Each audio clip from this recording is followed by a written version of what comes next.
Hello, thanks for joining me. As you're all aware, WellTech has been acquired by a Japanese technology company, and many of you may be asking, what does our future hold? How will we build relationships with our new business partners? How will we communicate? How will we negotiate? WellTech's leadership team and the company as a whole will benefit from understanding Japanese business etiquette and their cultural norms, specifically how Japanese greet and verbally communicate, Japanese business correspondence format, Japanese business meeting etiquette, and their decision-making process known as ringi. Culture affects business communications. People from other countries react differently, they communicate differently, and they make decisions differently. Before we get started, it's good to know Japanese cultural values and the four that dominate their society: politeness, formality, which will be most important to our leadership team as these acquisition negotiations proceed, respect, and conformity. We'll start with Japanese business writing. Always start with a greeting. The seasons are particularly important. For example, wishing you good health at the start of plum season is a common way to start a business correspondence. Organize using standard Japanese format because formality matters in their society. Here's an example of a standard business correspondence in Japanese. Notice the date, the name and title of the sender, and the complementary close are all aligned right, and the subject is centered, a contrast from the normal American style of a line left and jagged right. In Japanese verbal communication, the greeting is important. Greet with a bow and then proceed to a handshake. Informal conversation before business is Japanese norms. This goes back to formality. They like to get to know who they're dealing with for hours, sometimes days. In contrast to Americans' very direct style, low context, Japanese culture has a high context culture, very indirect. For example, they say no without saying no. This goes back to their cultural norm of politeness. They find it rude. Some examples: suggesting an alternative instead of saying no, changing the subject, complete silence, saying something is difficult, or the dreaded sucking air between their teeth. That's probably going to be a no for them. Japanese business meetings are very formal, and they have a standard way they do this. Business cards in the beginning is a must. A business card exchange is a formality that they never deviate from. Face-to-face meetings are essential. Rank is important. This goes back to respect.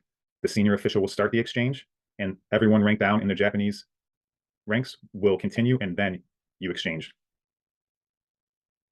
Japanese decision-making is through a process known as ringi. Rin, the act of submitting a proposal to the supervisor, and gi, deliberations and decisions. This is notoriously time-consuming, and the leadership team will be well-suited to understand this during the negotiations that the decision will probably not come promptly. How can the leadership team and WellTech as a whole prepare for this acquisition with our Japanese partners? Starting with the leadership team, they can identify areas of cultural difference and understand them and utilize them in the negotiations. Greet with a bow and then a handshake. Be ready for an extended period of informal greetings, the getting to know you before the serious business. Prepare business cards with English on one side, Japanese language on the other, and present them Japanese side up. Employ a translator. This shows respect and credibility, and translate all documents or copies into Japanese. Also prepare enough copies for everyone in the meeting. And understand ringi. This is most important, their decision-making process. It starts from the low ranks and works its way up and can go up and down the ranks several times before a decision is made. On WellTech's employee side, we can train our staff in the key norms of Japanese business culture. By giving everyone a voice for feedback and questions, we may find helpful resources that one of our employees may already have in Japanese business culture. We can do 4 things to help our team prepare for this acquisition. Learn the Japanese business correspondence format. Greet and verbally communicate in Japanese style. Bow, then a handshake. Learn Japanese business meeting etiquette. This will be most important going forward. And also our team can benefit from understanding ringi as they move forward doing business negotiations outside of the leadership team. Here are some additional resources that may help the leadership team prepare for these meetings. Business meeting etiquette, business correspondence format and tips, and a great article about what is ringi and how long it can take. Looking ahead in this exciting and dynamic time in WellTech's future, I'm excited about these changes and what it can mean for our company. Remember, formality matters.